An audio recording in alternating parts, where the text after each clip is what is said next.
Thank you for coming tonight, everyone. It's fun to see a big crowd here for this. So my name's Jake Meador. I wrote a chapter on ecological care for the book. What I actually would like to do, managing editor privilege, I guess, is talk a little bit more about the need for this project as a whole, and then maybe try to use my essay at the end as one example of what that can look like when applied to a certain question.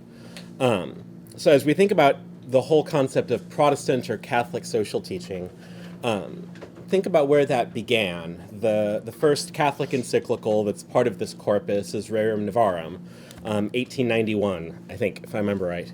And though it's forgotten now, at the same time that Pope Leo is developing Rerum Novarum and some of his other encyclicals, there are Protestants that are working on similar problems. You can look at kind of Gilded Age Calvinism as this attempt at a response to some of these issues that arise with industrialization, with the early failure of European Christendom, with the emergence of more nation states in Europe. All of these questions that are bubbling up, Protestants are thinking about them too at the same time. Abraham Kuyper, notably, is probably the most famous name. He's working on these issues at the same time as Leo. Herman Bavinck, another name that's thankfully becoming more prominent, another contemporary of Leo's, trying to address very similar problems. So we're not even having to just reach back 500 years when we talk about Protestant social teaching. We have more contemporary resources to draw on as well. Much of this wasn't able to develop over time because Kuyper and Bavinck, and actually B.B. Warfield as well, for those who know their American church history, they all die within 18 months of each other. And between that and World War I and the Depression and World War II, it doesn't get to build. But the point I want to highlight is that these teachings emerge in response to what you might kind of call a gray zone dynamic, where this old era is clearly winding down, something new is emerging, and we don't know what that's going to be yet. And so within that context, the church kind of finds itself asking these questions. You know, we haven't had to think about industrialism before. What does that mean for workers? Or what does that mean for wages? The civil magistrate is now morphing into this state entity. What does that mean for our relationship to the government? These are new questions that arise, and Christians, guided by the Spirit, guided by Scripture, gather together to think together about how we answer them. And so what I'm really excited about with this project is it's an attempt for us at Davenant to try and bring to bear the many resources of the Catholic faith across time and of the magisterial tradition as we deal with our own gray zone moment. This is now, I think, that you can make a good argument that we're entering a new gray zone, where we now have a land war in Eastern Europe, we have a one-man state in China, we have rapidly falling birth rates, we have all of these kind of crisis points all bubbling up at the same time, and so now again we're asking some of these same questions. What does Christian faithfulness look like in this context? And so what I hope the Protestant Social Teaching Project can do is it can provide resources for ordinary Christians facing these issues. One of kind of the unhappy things about American Christianity in recent years is that amongst a lot of Orthodox Protestants, you had a faith that was, and now I'm quoting Os Guinness, privately engaging, publicly irrelevant, is the way I've heard him describe what a lot of evangelical thought was after the fundamentalist modernist split. And then you could also turn to Rome for help, and yet Catholic social teaching is going to presuppose a number of theological points that for Protestants don't apply and that they would reject. And so interested Protestants trying to think through these problems have not always had the resources they need to think clearly about them. So our hope for this project is that it would furnish people with the intellectual resources they need to discern principles of reality and then discuss those intelligently with their friends, their neighbors, and to follow Christ in their callings, whatever those might be. Obviously in D.C. there's a certain subset of what that will look like. It looks different where I'm from in Nebraska. But the underlying principles remain the same, creation remains the same, God remains the same, and so we try to faithfully follow God into the world. I actually think there's a potentially very powerful evangelistic impulse here as well. One of the things that happens when you live in a gray zone is gray zones produce anxiety. And that makes sense. Where does anxiety come from? It comes from not knowing who I am. It comes from not knowing what's going to happen next, not knowing what I am supposed to do. These are very common feelings that a lot of people are wrestling with now. And what we can do to model a better way in a moment like this is we can be what a pastor, Mark Sayers is his name, and I think he gets this from Edwin Friedman, if I remember right. We can model what's called a non-anxious presence. We can model the sense of calm and quiet trust in God that is obviously different from the frantic pace, from the rage, from the just general chaos of our moment.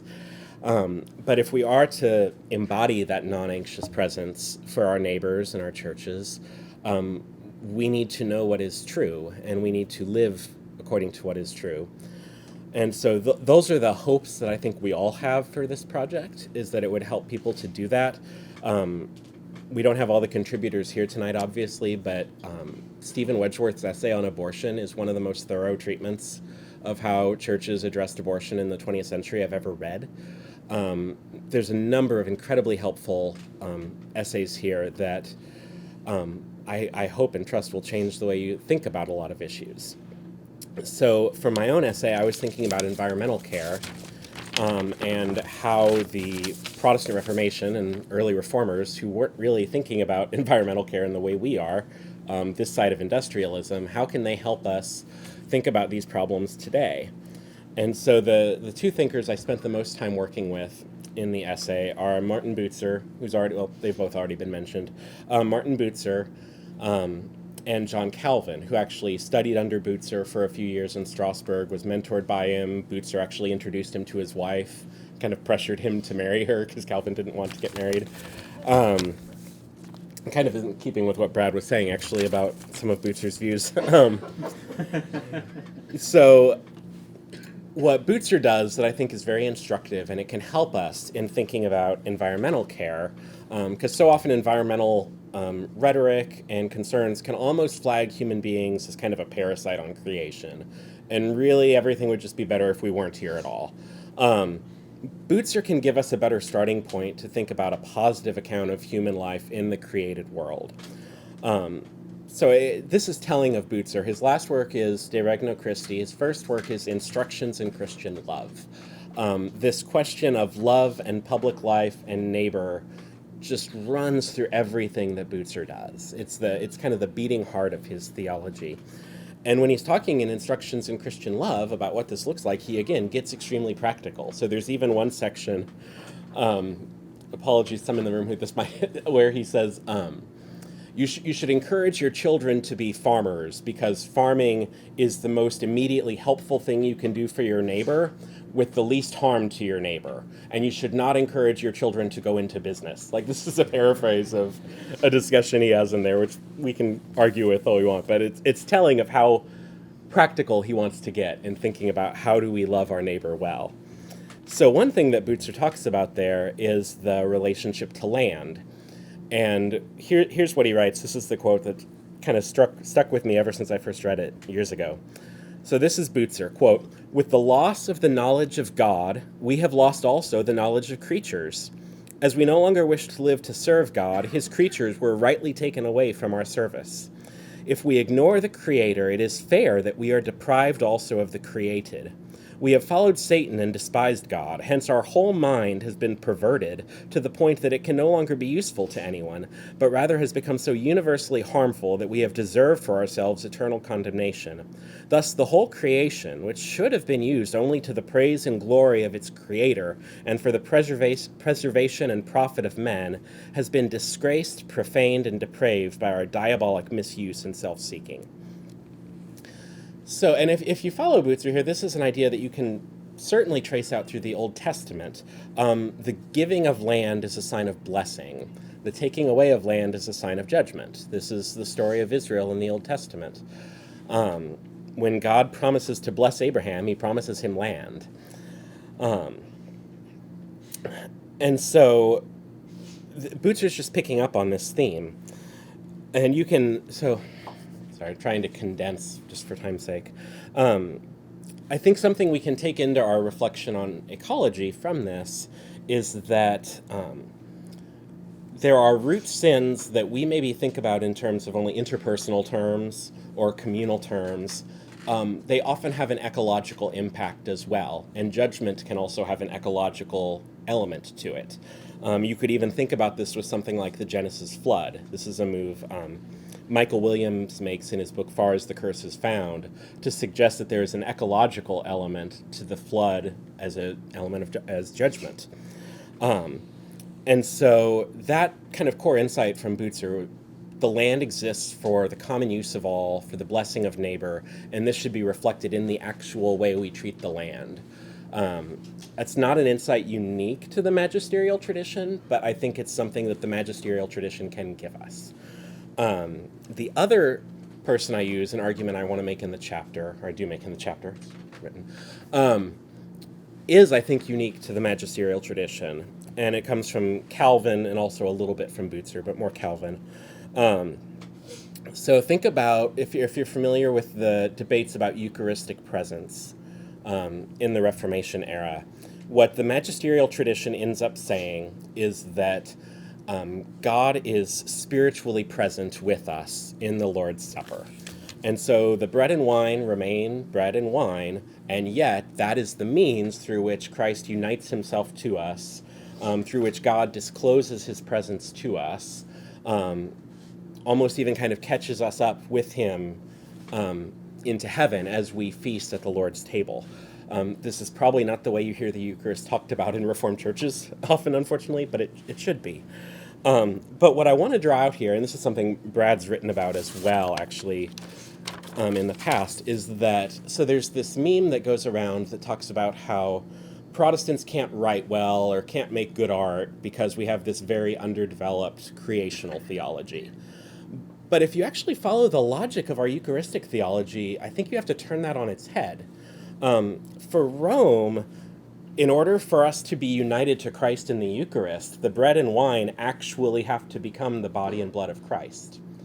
But for the Protestants, or for the magisterial folks anyway, we're united to God through actual bread and actual wine. And so it suggests something about how God can disclose himself to us and communicate to us through nature that is really quite significant, I think, and should affect the way that we see the created world around us. Certainly affected the way Calvin saw it. So here's a long quote from Calvin, but it's so striking, and it so cuts against the kind of like dour-faced Frenchman caricature that often is applied to Calvin. So this is Calvin. In every part of the world, in heaven and on earth, he, God, has written and engraved the glory of his power, goodness, wisdom, and eternity. Truly, as St. Paul said, the Lord never left himself without a witness, even to those to whom he has sent no knowledge of his word. For all creatures, even from the firmament to the center of the earth, could be witnesses and messengers of his glory to all people. For the little singing birds sang of God, the animals acclaimed him, the elements feared and the mountains resounded with him, the rivers and springs threw glances toward him, the flowers and the grasses smiled, so that in truth there was no need to seek him afar, seeing that everyone could find God within himself, inasmuch as we are all sustained and preserved by his virtue abiding in us. So this is Calvin talking about natural theology, but it has really big ecological import, I think. Calvin is saying that the little birds sing to us of God. This is one of the ways he discloses himself to us. They won't sing to us if they aren't there. If the river is dry and barren, the river is not going to glance up toward God because there's no river. And so I think one of the implications of this very, very high view of created reality and of nature that you find in Calvin is that we have a call to care for and protect the beautiful things that God has made so that they can speak to us and so that they can speak to our neighbors who need to hear from God. And they do that chiefly through Scripture, of course, but God discloses himself to us in so many ways. And so what I see Calvin doing here is saying all of these beautiful things that delight you in nature, that is a form of God speaking to you and telling you about himself. And so as a Christian, I look at that and I'm like, I want to preserve those things. I want them to be protected and to be able to continue to survive and flourish and thrive and tell others about this great God that we serve. And so entailed in this natural theology of Calvin's is, I think, a certain duty that we have toward the natural world that perhaps Calvin didn't have to think about, because he didn't have industrial technology and tools that could rip the top off of a mountain, but we do. And so I think there are implications of this theology for us that we can and should try to apply in our own day. That's a very quick summary of my chapter. But yeah, that's what I had for tonight. So thank you so much. Thank you for being here.